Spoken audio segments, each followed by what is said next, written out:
5 ഡിപ്പാർട്ട്മെന്റുകളായി electrician തസ്തികയിലേക്കുള്ള notification നമുക്ക് already വന്നിട്ടുണ്ടായിരുന്നു. അപ്പോൾ അതിന്റെ എക്സാം ഡേറ്റ് നമുക്ക് തന്നിട്ടുണ്ട്. PSCയുടെ വെബ്സൈറ്റിൽ നമുക്ക് ഇത്തവണ നമുക്കറിയാം സെപ്റ്റംബർ മാസം നടക്കാൻ പോകുന്ന എക്സാമുകളുടെ ലിസ്റ്റിൽ കൃത്യമായി തന്നെ പറഞ്ഞിട്ടുണ്ട് 5 ഡിപ്പാർട്ട്മെന്റിലേക്കാണ് ഇലക്ട്രീഷ്യൻ എക്സാമുകൾ നടക്കാൻ വേണ്ടി പോകുന്നത്. ഇലക്ട്രിക്കൽ എഞ്ചിനീയറിംഗ് കഴിഞ്ഞിട്ടുള്ള ഡിപ്ലോമ ആയാലും BTech ആണെങ്കിലും നമുക്ക് ITI കഴിഞ്ഞവർക്കൊക്കെ കിട്ടുന്ന വലിയൊരു ഓപ്പർച്യൂണിറ്റിയാണ്. 5 ഡിപ്പാർട്ട്മെന്റിലേക്കാണ് ഒരൊറ്റ എക്സാമിലൂടെ കൃത്യമായിട്ട് ഒരു ലിസ്റ്റ് വരാൻ വേണ്ടി പോകുന്നത്. അപ്പോൾ ആ രീതിയിൽ കൃത്യമായി നിങ്ങൾ അപ്ലൈ ചെയ്തിട്ടുള്ള ആൾക്കാരാണ്. ഡിസ്ട്രിക്ട് വൈസ് ആയിട്ടുള്ള എക്സാമുകൾ നടക്കുന്നുണ്ട്, സ്റ്റേറ്റ് വൈഡ് ആയിട്ടുള്ള എക്സാമുകളും ഇതിന് കൂടെ നടക്കുന്നുണ്ട്. അപ്പോൾ ആ ഒരു എക്സാമുകൾ നടക്കുന്നത് ഏതൊക്കെ ഡേറ്റിലാണെന്നും ഏത് ഡേറ്റിലാണ് നടക്കുന്നതെന്നതും അതേപോലെ തന്നെ നമുക്ക് ഈ ഓരോ എക്സാമിനും എത്ര ആൾക്കാരാണ് അപ്ലൈ ചെയ്തിട്ടുള്ളത് എന്നുള്ളതിനെ കുറിച്ചൊരു ഡീറ്റെയിൽ ആയിട്ടുള്ള ഒരു വീഡിയോ ആണ് നമ്മൾ ഇന്നത്തെ ഒരു സെഷനിൽ ഉദ്ദേശിക്കുന്നത്. ഓക്കെ അല്ലേ? സെറ്റ് അല്ല എല്ലാവരും? ഓക്കെ. 045/2024 എന്ന് പറയുന്ന കാറ്റഗറി നമ്പറിൽ വിളിച്ചിട്ടുണ്ടായിരുന്ന ഇലക്ട്രീഷ്യൻ ഡയറക്ട് റിക്രൂട്ട്മെന്റ് ആയിരുന്നു. നമുക്കറിയാം agriculture development and farmers welfare ഡിപ്പാർട്ട്മെന്റിലേക്കായിരുന്നു ഈ ഒരു നോട്ടിഫിക്കേഷൻ വന്നിട്ടുണ്ടായിരുന്നത്. നമുക്കത് 3 ജില്ലകളിലായിട്ടായിരുന്നു ഈ നോട്ടിഫിക്കേഷൻ വന്നിട്ടുണ്ടായിരുന്നത്. നമുക്കറിയാം അവിടെ പാലക്കാട് ജില്ലയിലേക്കും മലപ്പുറം ജില്ലയിലേക്കും കണ്ണൂർ ജില്ലയിലേക്കുമായിരുന്നു ഈ ഓരോ ഡിസ്ട്രിക്ട് വൈസ് ആയിട്ടുള്ള നോട്ടിഫിക്കേഷൻ വന്നിട്ടുണ്ടായിരുന്നത്. ഇതിൽ ഇപ്പോൾ അപ്ലൈ ചെയ്തിട്ടുള്ള ആൾക്കാരുടെ എണ്ണം PSC കൃത്യമായി പുറത്തുവിട്ടിട്ടുണ്ട്. 3654 പേരാണ് പാലക്കാടുള്ളത്, 2543 പേര് മലപ്പുറത്തും 1499 പേർ മാത്രമാണ് കണ്ണൂരിൽ അപ്ലൈ ചെയ്തിട്ടുള്ളത്. ഇത് അപ്ലൈ ചെയ്ത ആൾക്കാരുടെ എണ്ണമാണ്. ഇപ്പോൾ കൺഫർമേഷൻ തരാനുള്ള സമയം തന്നിട്ടുണ്ട്. അപ്പോൾ കൺഫർമേഷൻ തരുന്നതിന് ശേഷം നമുക്ക് ആഫ്റ്റർ കൺഫർമേഷന് ശേഷം ഒരു ലിസ്റ്റ് തരാനുണ്ട് PSC. അപ്പോൾ അതിൽ നിന്ന് മാത്രമേ നമുക്ക് എത്ര ആൾക്കാർ ഇത് എക്സാം എഴുതാൻ വേണ്ടി വരുന്നുണ്ട് എന്നതിന്റെ ഒരു ലാസ്റ്റ് ഫൈനൽ കണക്ക് നമുക്ക് കിട്ടുള്ളൂ. ഓക്കെ, സെറ്റ് ആണല്ലോ? അപ്പോൾ 045/2024 എന്ന് പറയുന്ന ആ ഒരു കാറ്റഗറി നമ്പർ ഇത്രയും കാലമാണ് വരുന്നത്. അതേപോലെ തന്നെ അടുത്ത ഇലക്ട്രീഷ്യൻ തസ്തിക എന്ന് പറയുന്നത് ലൈൻമാൻ ആണ്. ഇലക്ട്രീഷ്യൻ ബാർ ലൈൻമാൻ എന്ന് നമ്മൾ പറയാറില്ല. അപ്പോൾ തന്നെ ലൈൻമാൻ തസ്തിയിലേക്ക് പബ്ലിക് വർക്ക്സ് ഡിപ്പാർട്ട്മെന്റിലേക്ക് അതിലെ ഇലക്ട്രിക്കൽ വിങ്ങിലേക്കാണ് ആ ഒരു നോട്ടിഫിക്കേഷൻ വന്നിട്ടുണ്ടായിരുന്നത്. കാറ്റഗറി നമ്പർ എന്ന് പറയുന്നത് 436/2024 ആയിരുന്നു. അത് തന്നെ നമുക്ക് 3 ഡിഫറെന്റ് ആയിട്ടുള്ള ഡിസ്ട്രിക്റ്റിലേക്ക് ഈ ഒരു നോട്ടിഫിക്കേഷൻ വന്നു. അതിൽ പത്തനംതിട്ട എന്ന് പറയുന്ന ഡിസ്ട്രിക്റ്റിലേക്ക് 3181 പേരും വയനാട് ഡിസ്ട്രിക്റ്റിലേക്ക് കൊടുത്തുള്ള ആൾക്കാരുടെ എണ്ണം എന്ന് പറയുന്നത് 2137 അതിൽ തന്നെ കാസർഗോഡ് ഡിസ്ട്രിക്റ്റിലേക്ക് അപ്ലൈ ചെയ്ത ആൾക്കാർ വളരെയധികം ശ്രദ്ധിക്കുക, 823 പേർ മാത്രമാണ് ഇപ്പോൾ നിലവിൽ അപ്ലൈ ചെയ്തിട്ടുള്ളത്. ഇതിൽ നിന്ന് എത്ര ആൾക്കാർ കൺഫർമേഷൻ കൊടുക്കുമെന്നുള്ള നമ്പർ ചെയ്ത് കഴിഞ്ഞാൽ മാത്രമാണ് അതിൽ നിങ്ങൾക്ക് എത്ര ആൾക്കാരാണ് ഇത് അപ്ലൈ ആ രീതിയിൽ എക്സാം അപ്പിയർ ചെയ്യാൻ വേണ്ടി പോകുന്നത് എന്ന് നമുക്ക് മനസ്സിലാക്കാൻ സാധിക്കുള്ളൂ. അത് കൃത്യമായി നോട്ട് ചെയ്ത് വെക്കുക. ദെൻ അടുത്തത് ഫാർമസ്യൂട്ടിക്കൽ കോർപ്പറേഷൻ ലിമിറ്റഡ് കേരളയിലേക്ക് വിളിച്ചിട്ടുള്ള സ്റ്റേറ്റ് വൈഡ് ആയിട്ടുള്ള ലിസ്റ്റിലേക്ക് വിളിച്ചിട്ടുള്ള നോട്ടിഫിക്കേഷൻ എന്ന് പറയുന്നത് 197/2024 ആയിരുന്നു. ഇതിലും ഒരു സ്റ്റേറ്റ് വൈഡ് ലിസ്റ്റ് ആണ്. അതുകൊണ്ട് തന്നെ അപ്ലൈ ചെയ്ത ആൾക്കാരുടെ എണ്ണം നിങ്ങൾക്ക് കൃത്യമായി കാണാം. 5576 പേരാണ് ഈ ഒരു നോട്ടിഫിക്കേഷനിലേക്ക് അപ്ലൈ ചെയ്തിട്ടുള്ളത്. അതേപോലെ തീർന്നിട്ടില്ല, അടുത്ത നോട്ടിഫിക്കേഷൻ വന്നിട്ടുണ്ടായിരുന്നു. നമുക്കറിയാം electrician cum mechanic direct recruitment തന്നെ Kerala state poultry development corporation ലിമിറ്റഡിലേക്കായിരുന്നു. സ്റ്റേറ്റ് വൈഡ് ലിസ്റ്റ് ആണ്. അതിലേക്ക് നിങ്ങൾ നോക്കിയാൽ കാണാം 594/2024 ആയിരുന്നു കാറ്റഗറി നമ്പർ എങ്കിൽ അതിലെ അപ്ലൈ ചെയ്ത ആൾക്കാരുടെ എണ്ണം വെറും 1694 പേർ മാത്രമാണ്. നമ്പർ കൃത്യമായിട്ട് അറിഞ്ഞിരിക്കുക. കൂടാതെ 746/2024 ഇലക്ട്രീഷ്യൻ എന്ന് പറയുന്ന തസ്തിയിലേക്ക് ആയുർവേദ മെഡിക്കൽ എഡ്യൂക്കേഷൻ ഡിപ്പാർട്ട്മെന്റിലേക്കാണ് ഈ ഒരു നോട്ടിഫിക്കേഷൻ വിളിച്ചിട്ടുണ്ടായിരുന്നത്. എറണാകുളം ഡിസ്ട്രിക്റ്റിലേക്കാണ് ഈ ഒരു നോട്ടിഫിക്കേഷൻ വന്നത്.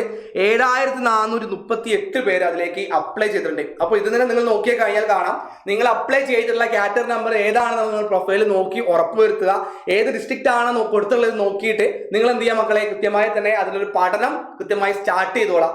നമുക്കറിയാം ഈ ഒരു നോട്ടിഫിക്കേഷൻ വന്നത് കൂടെ തന്നെ അതിന്റെ സിലബസും കൂടെ PSC നമുക്ക് തന്നിട്ടുണ്ട്, നമ്മുടെ മുന്നിലേക്ക് കാണിച്ചിട്ടുണ്ട്. ദാറ്റ് മീൻസ് അവിടെ നമുക്ക് സിലബസ് അറിയാം. നമുക്ക് നിമി ബേസ്ഡ് ആയിട്ടുള്ള ഇലക്ട്രീഷ്യൻ എന്ന് പറയുന്നത് നമ്മുടെ ITI ബേസ്ഡ് ആയിട്ട് വരുന്ന അത്രയും സിമ്പിൾ ആയിട്ടുള്ള ഏറ്റവും ബേസിക് ആയിട്ടുള്ള കാര്യങ്ങൾ മാത്രമാണ് നമുക്കിവിടെ പഠിക്കാനായിട്ട് വരുന്നത്. 10 മൊഡ്യൂളുകൾ, ഓരോ മൊഡ്യൂളിൽ നിന്നും 10 മാർക്ക് വീതമാണ് നമുക്ക് ഈ ഒരു എക്സാമിന് വരുന്നുണ്ടാവുക.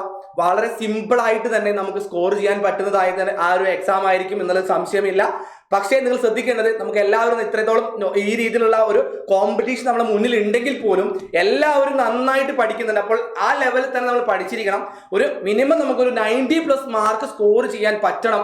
ആ രീതിയിലുള്ള സിലബസ് മാത്രമേ നമ്മുടെ മുന്നിലേക്ക് PSC വരുന്നുള്ളൂ. ദാറ്റ് മീൻസ് അവിടെ ITI എന്ന് പറയുന്ന ലൈൻമാൻ അല്ലെങ്കിൽ ഇലക്ട്രീഷ്യൻ എന്ന് പറയുന്ന ആ ഒരു നമുക്ക് വരുന്ന നിമി ബേസ്ഡ് ആയിട്ട് വരുന്ന ആ ഒരു നമ്മുടെ സിലബസിൽ വരുന്നുള്ളൂ എന്നുള്ള കാര്യം നമുക്ക് കൃത്യമായിട്ട് അറിയാം. അപ്പോൾ ഇതിൽ തന്നെ നമുക്കറിയാം ഒന്നാമത്തെ മൊഡ്യൂൾ വരുന്നത് ബേസിക് ഇലക്ട്രിസിറ്റി ആണ്.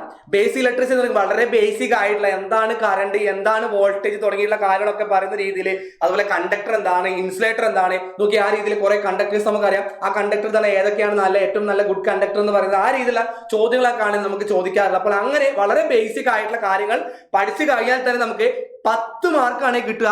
അത് ഓർത്ത് വെക്കുക. 10 മാർക്ക്, 10 പോയിന്റ് പഠിച്ചാൽ പോലും അത്രയും നമുക്ക് വളരെ സിമ്പിൾ ആയിട്ട് അറിയുന്ന രീതിയിൽ അതൊന്ന് പഠിച്ചെടുത്തു കഴിഞ്ഞാൽ, കുറച്ച് ക്വസ്റ്റ്യൻസ് ഒന്ന് വർക്ക്ഔട്ട് ചെയ്ത് കഴിഞ്ഞാൽ നമുക്ക് ആ ഒരു മാർക്ക് നമുക്ക് ഉറപ്പിക്കാൻ സാധിക്കും. അതേപോലെ രണ്ടാമത്തെ മൊഡ്യൂളിലേക്ക് പോകുമ്പോൾ നോക്കിയ മക്കളെ, ഓംസ് ലോ എന്നാണ് ആ ഒരു ടോപ്പിക് തന്നെ പറയുന്നത്. ഓംസ് ലോ എന്ന് പറയുന്നത് എന്താണ് നമുക്കറിയാം, സിമ്പിൾ ആയിട്ടുള്ള കാര്യമല്ലേ. അതിൽ നിന്ന് ആ ഓംസ് ലോയുടെ ബേസിക് ആയിട്ടുള്ള കാര്യങ്ങൾ തന്നെ നിങ്ങൾക്ക് 10 മാർക്ക് അവിടെ കിട്ടും, ഉറപ്പായിട്ടും കിട്ടും. അത്രയും കാര്യങ്ങൾ മാത്രമേ ഇവിടെ പഠിക്കാനുള്ളൂ. ഓംസ് ലോയുടെ സ്റ്റേറ്റ്മെന്റ് അറിയാം, അതേപോലെ തന്നെ കിർച്ചോഫ് ലോ, അതുപോലെ അതിന്റെ നോക്കി ടെമ്പറേച്ചറുമായിട്ട് റെസിസ്റ്റൻസിൽ ഉണ്ടാകുന്ന ആ ഒരു വേരിയേഷൻ എങ്ങനെയാണ് വരുന്നത്, കൂടുകയാണോ കുറയാണോ എന്നുള്ള കാര്യങ്ങളൊക്കെ, അത് ഏത് രീതിയിലാണെന്നുള്ള കാര്യങ്ങൾ, അതിന്റെ കൺസെപ്റ്റ് മനസ്സിലാക്കി വെച്ച് കഴിഞ്ഞാൽ അതുമായി ബന്ധപ്പെട്ട് വരുന്ന ചോദ്യങ്ങൾ വളരെ എളുപ്പത്തിൽ നിങ്ങൾക്ക് സ്കോർ ചെയ്യാൻ പറ്റാവുന്നതേ ഉള്ളൂ. അതേപോലെ തന്നെ റെസിസ്റ്റൻസിന്റെ ലോ ഏതൊക്കെ എങ്ങനെയൊക്കെയാണ് വരുന്നുള്ള കാര്യം അറിയേണ്ടതുണ്ട്.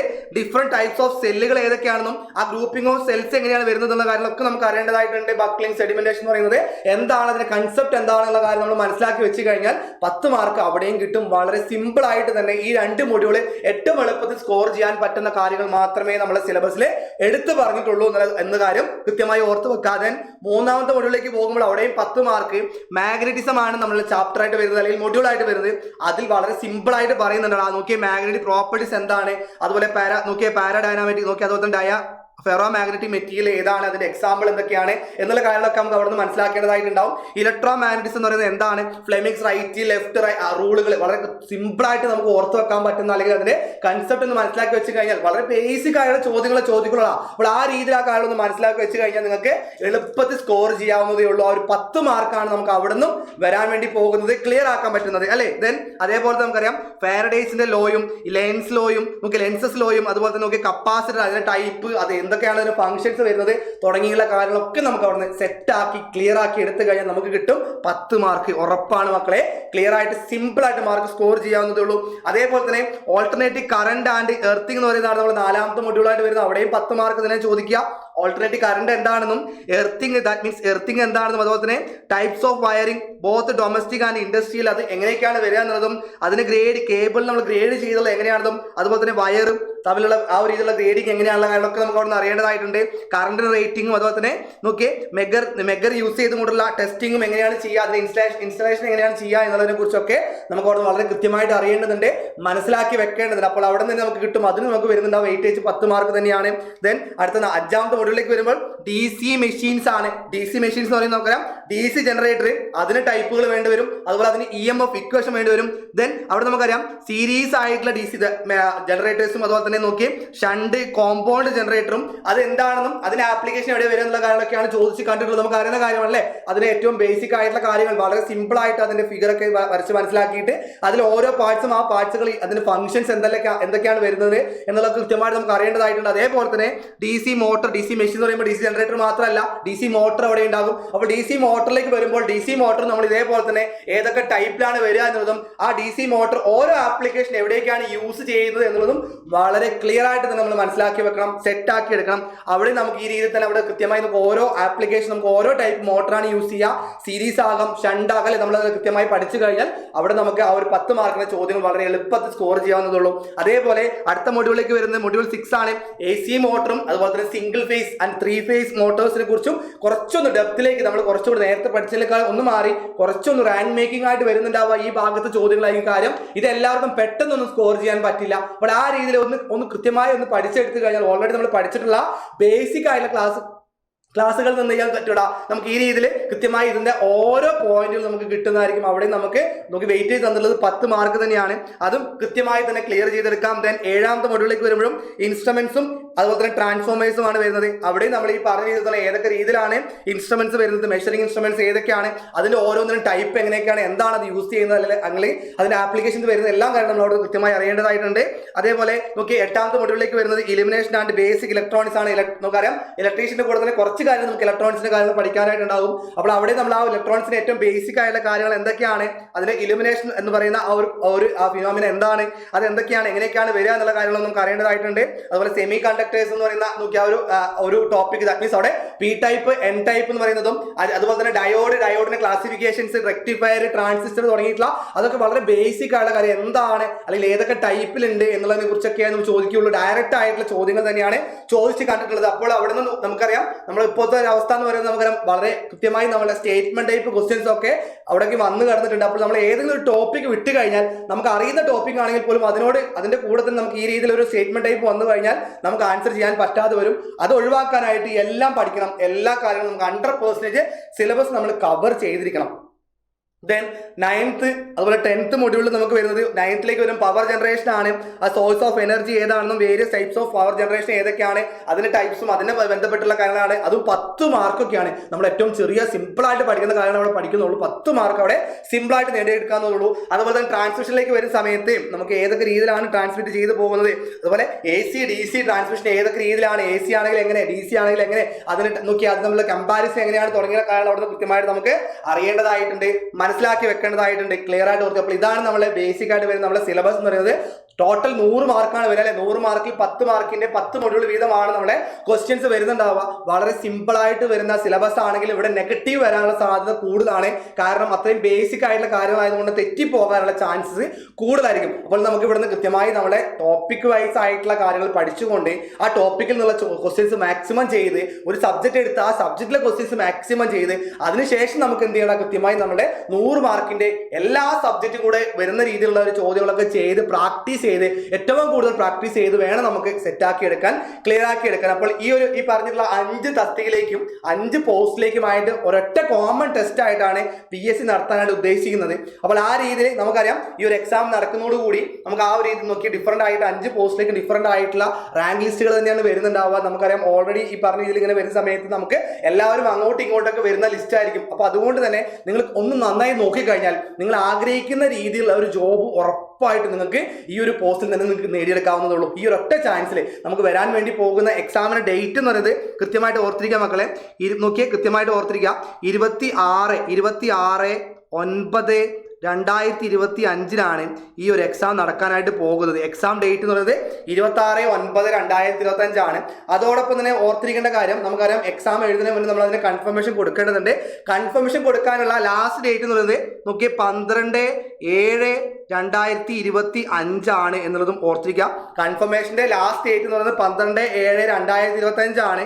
26/9/2025 ഈ ഒരു എക്സാം നടക്കാൻ വേണ്ടി പോകുന്നുണ്ടാവും. അപ്പോൾ 26-ാം തീയതി ആകുമ്പോഴേക്കും നമ്മൾ അത്രയും സമയം നമ്മൾ മുന്നിലേക്ക് ഉണ്ട്. അപ്പോൾ കുറഞ്ഞ സമയം ഉള്ളൂ എന്ന് കരുതിയിട്ട് നിങ്ങൾ ഇതുവരെയും പഠിക്കാത്ത ആൾക്കാരാണെങ്കിൽ പഠനം ഇനി പഠിച്ചാൽ കിട്ടുമോ ഇല്ലയോ എന്നൊന്നും നിങ്ങൾ നോക്കേണ്ട കാര്യമില്ല. കാര്യം ഇത്രയും സിമ്പിൾ ആയിട്ടുള്ള കാര്യങ്ങൾ അവിടെ പഠിക്കാനുള്ളൂ. പക്ഷേ ആ രീതിയിൽ ഒന്ന് പ്രാക്ടീസ് ചെയ്ത് ഒരു കൃത്യമായുള്ള ഒരു ഗൈഡൻസോട് കൂടി നിങ്ങൾ പ്രാക്ടീസ് ചെയ്ത് കഴിഞ്ഞാൽ ഉറപ്പായിട്ട് നിങ്ങൾക്ക് നല്ലൊരു റാങ്കിലേക്ക് എത്താൻ പറ്റും. എപ്പോഴും നിങ്ങൾ ആലോചിക്കേണ്ടത് ഇത്രയും 5 രീതിയിലുള്ള ഡിപ്പാർട്ട്മെന്റിലേക്ക് വരുന്നത് കൊണ്ട് തന്നെ എല്ലാ ലിസ്റ്റിലും കോമൺ ആയിട്ടുള്ള ആൾക്കാർ ഉണ്ടാകും. അപ്പോൾ അത് നമ്മൾ 5 ലിസ്റ്റിൽ നിങ്ങൾ അപ്ലൈ ചെയ്തിട്ടുണ്ടെങ്കിൽ ഉറപ്പായിട്ട് നിങ്ങൾ കൃത്യമായി ആ ലിസ്റ്റിലേക്ക് വരും.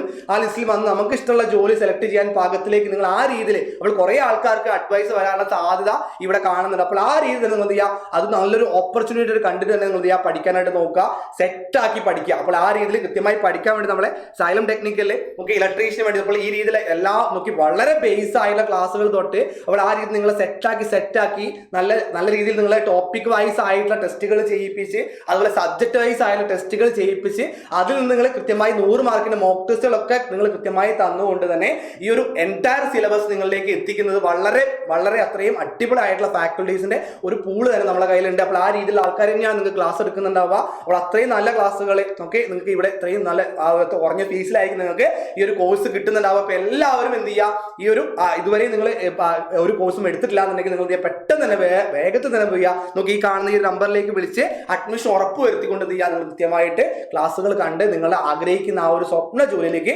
എത്താനായിട്ട് എല്ലാവരും തയ്യാറെടുത്തോളൂ. അപ്പോൾ നമ്മളെ ഈ ഒരു കോഴ്സ് നമുക്കറിയാം ഈ റാങ്ക് ലിസ്റ്റിലേക്ക് ഉറപ്പായിട്ട് നിങ്ങൾക്ക് കയറാൻ പറ്റുന്ന ആ രീതിയിലുള്ള ഒരു പോസ്റ്റ് തന്നെയാണ് നമ്മുടെ മുന്നിലുള്ളത്. അപ്പോൾ ഈ ഒരു ചാൻസ് ആരും മിസ്സാക്കണ്ട, പെട്ടെന്ന് തന്നെ പോവുക, കോഴ്സിലേക്ക് ജോയിൻ ചെയ്യുക, പഠനം തുടങ്ങുക.